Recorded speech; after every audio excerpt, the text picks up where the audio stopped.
Have you ever pressed the back button on your app, only to find it takes you straight to the home page instead of the last fragment you were on? It's frustrating, right?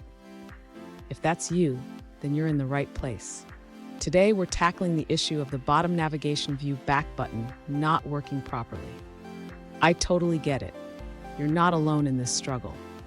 Many developers face this issue where the back button doesn't navigate as expected. It can really disrupt the user experience, and it's something we need to fix.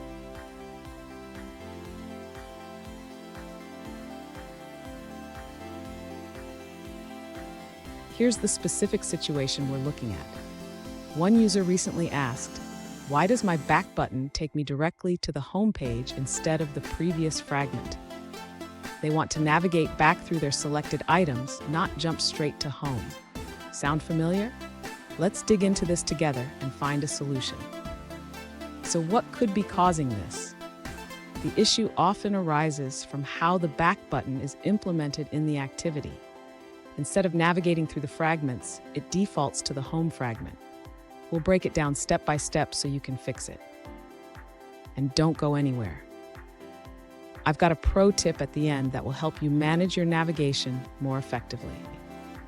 To address the user's issue with the back button behavior, we will modify the onBackPressed method in the main activity class.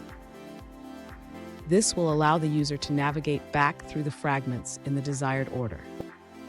Next, we need to implement a stack to keep track of the selected fragments. This will allow the user to go back to the previous fragment before reaching the home fragment. Now, we will update the select fragment method to push the selected item onto the stack whenever a new fragment is selected. This will help us manage the back navigation properly. Finally, we will adjust the onBackPressed method to pop the last fragment from the stack and select it. If the stack is empty, we will navigate to the home fragment. Did you know? The back button is one of the most used features in mobile apps. It's crucial for a smooth user experience, so getting it right is essential. Now let's look at the answers provided by other users. An alternative solution suggests modifying your fragment transaction to manage the back stack more effectively. You can replace the fragment and add it to the back stack unless it's the first fragment. Additionally, update your onBackPressed method to handle back navigation.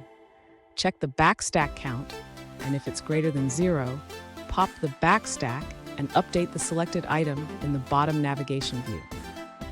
Let's take a look at another answer from another user. An alternative solution shared by another user involves using a back stack to manage fragment navigation. They added a counter called check backstack to keep track of the selected items. In their implementation, when a bottom navigation item is selected, the corresponding fragment is replaced and the item ID is added to the check backstack. When the back button is pressed, it pops the last fragment and updates the selected item in the navigation view. Here's the pro tip I promised. Always keep track of your navigation history. This simple habit can save you from a lot of headaches down the road. And there you have it. With these adjustments, your back button should now navigate through your fragments as intended. If you found this helpful, hit the subscribe button for more tips.